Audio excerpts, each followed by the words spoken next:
Hello students, मैं doctor निशा गोयल, सह आचार्य राजनीति विज्ञान, आरडी गर्ल्स कॉलेज भरतपुर। हम पढ़ रहे थे बीए सेकेंड ईयर के फर्स्ट यूनिट के भारतीय राष्ट्रीय आंदोलन के बारे में। आज हम भारतीय राष्ट्रीय आंदोलन में मुस्लिम लीग की स्थापना के बारे में और उद्देश्यों के बारे में देखेंगे। भारत के राष्ट्रीय आंदोलन की दो अनुपम विशेषताएं हैं। प्रथम, अहिंसात्मक क्रांति तथा द्वितीय, सांप्रदायिक राजनीति का बोलबाला। संपूर्ण राष्ट्रीय आंदोलन अपने प्रारंभिक वर्षों को छोड़कर सांप्रदायिकता के जहर से प्रभावित रहा है। सांप्रदायिक राजनीति साम्राज्यवादी ब्रिटेन की कुचाल थी। यदि वह ऐसा ना करता तो भारत को बहुत पहले ही स्वाधीनता देनी पड़ती और अंग्रेजों को भागना पड़ता। सांप्रदायिक जहर के कारण से स्वाधीनता आंदोलन के प्रहार दुर्बल हो रहे और अहिंसात्मक क्रांति के प्रभाव चमत्कारी न हो सके। लॉर्ड कर्जन के शासनकाल में ब्रिटिश शासन द्वारा और अधिक स्पष्टता पूर्वक मुस्लिम समर्थक और हिंदू विरोधी नीति अपनाई गई और इस नीति के प्रतीक के रूप में 1905 में बंगाल का विभाजन किया गया। बंग भंग के संबंध में शासन के द्वारा चाहे कैसे ही स्पष्टीकरण दिए गए हों, यथार्थ यह है कि बंगाल का विभाजन हिंदुओं और मुसलमानों को एक दूसरे से दूर करने और बंगाल में राष्ट्रीयता के बढ़ते हुए वेग पर आघात करने के उद्देश्य से किया गया था। इसके बाद लोकमान्य तिलक, लाला लाजपत राय और विपिन चंद्र पाल जैसे नेताओं के नेतृत्व में कांग्रेस जैसे जैसे उग्र संगठन बनती गई, उसी अनुपात में ब्रिटिश शासन द्वारा मुस्लिम समर्थक और हिंदू विरोधी नीति अपनाई जाती रही और 1911 तक यह प्रवाह अबाध रूप से जारी रहा। अब हम देखेंगे 1906 का मुस्लिम प्रतिनिधिमंडल और सांप्रदायिक प्रतिनिधित्व। 1906 में एक ऐसी घटना घटित हुई जिसने हिंदू मुस्लिम संबंधों पर दूरगामी प्रभाव डाला और कालांतर में भारतीय इतिहास को ही परिवर्तित कर दिया। 1906 में लॉर्ड मिंटो ने भारत के लिए और अधिक वैधानिक सुधारों पर विचार करने के लिए एक कमेटी स्थापित की थी, जिसके द्वारा भारत में प्रतिनिध्यात्मक संस्थाओं की स्थापना की सिफारिश की जानी थी। ऐसी स्थिति में 1 अक्टूबर 1906 को सर आगा खां की अध्यक्षता में एक मुस्लिम प्रतिनिधि मंडल वायसराय से शिमला में मिला। इस प्रतिनिधि मंडल ने वायसराय के सम्मुख यह मांग रखी कि यदि आगामी सुधारों में चुनाव का सिद्धांत मान लिया जाता है तो मुसलमानों के लिए सांप्रदायिक प्रतिनिधित्व स्वीकार किया जाना चाहिए। इसके साथ ही भारत में उनकी महत्वपूर्ण स्थिति और सम्राट के प्रति उनकी भक्ति को स्पष्ट में रखते हुए, दृष्टिगत रखते हुए उन्हें भारात्मक प्रतिनिधित्व दिया जाना चाहिए और उनके उचित हितों की रक्षा करने के लिए दूसरे आवश्यक कदम भी उठाए जाने चाहिए। वायसराय तो प्रतिनिधि मंडल की मांग को स्वीकार करने के लिए ही तैयार बैठे थे, अतः उन्होंने तत्काल ही आश्वासन दिया कि किसी भी प्रकार के प्रतिनिधित्व में, चाहे वह नगरपालिका या जिला बोर्ड अथवा व्यवस्थापिका सभा किसी का भी हो, जिसमें निर्वाचन के सिद्धांत को लागू किया जाएगा, उसमें मुस्लिम जाति को प्रतिनिधित्व प्रदान किया जाएगा।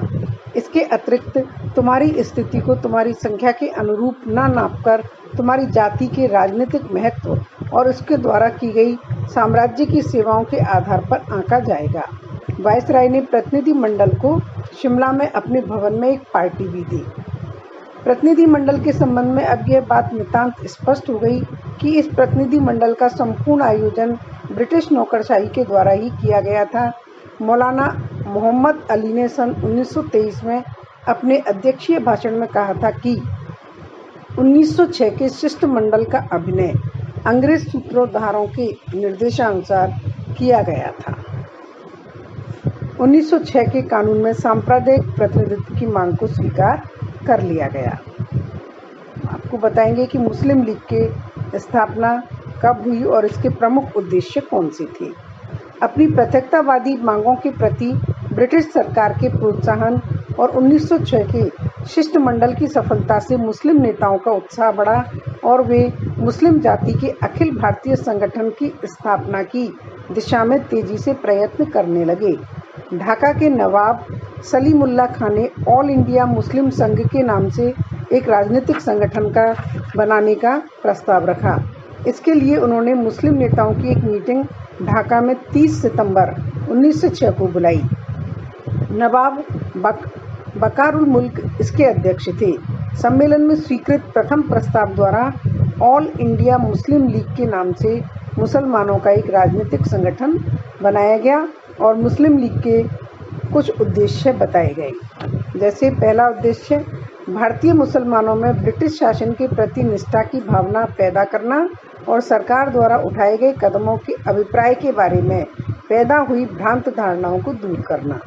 दूसरा, भारतीय मुसलमानों के राजनीतिक एवं अन्य अधिकारों की रक्षा करना, उनकी आकांक्षाओं और आवश्यकताओं को नम्र भाषा में सरकार के सामने पेश करना। तीसरा, उपर्युक्त उद्देश्यों को हानि पहुंचाए बिना जहां तक संभव हो मुसलमानों और दूसरी जातियों के बीच मित्रता के भाव पैदा करना। ये उद्देश्य मुस्लिम लीग के प्रमुख रूप से बताए गए। लेकिन लीग के दृष्टिकोण में कुछ परिवर्तन देखने को मिलता है और मुसलमानों में राष्ट्रवाद की भावना का विकास हुआ।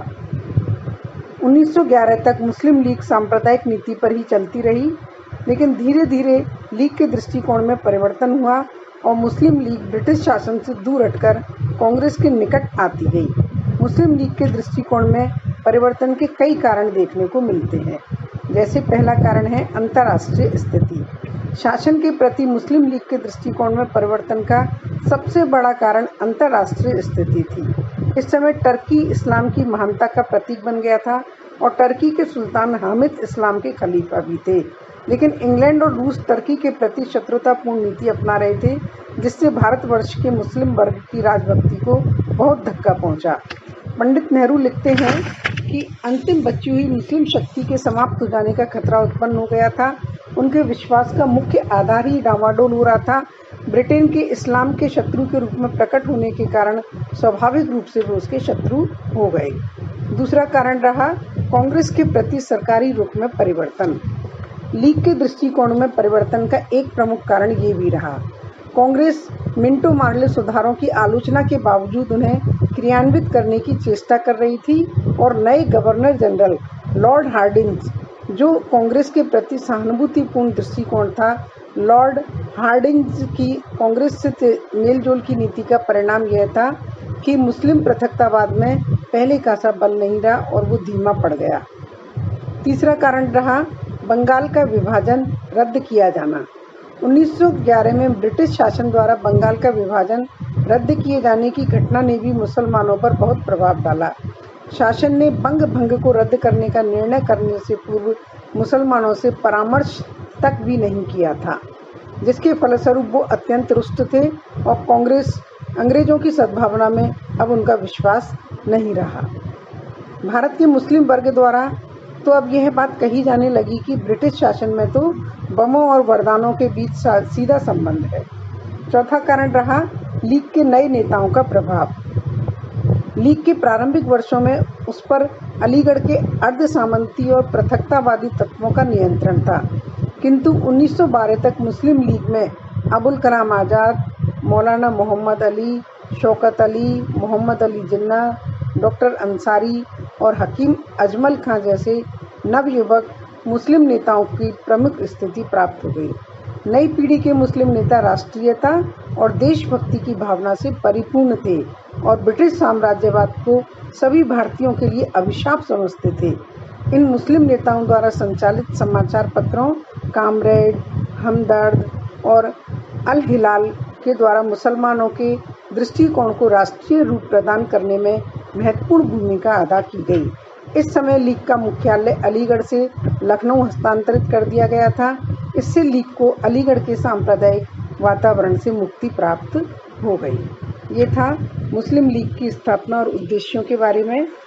अगले लेक्चर में हम देखेंगे किस तरह से राष्ट्रीय आंदोलन में उदारवादी और उग्रवादी राष्ट्रवादी विचारधारा का उदय हुआ।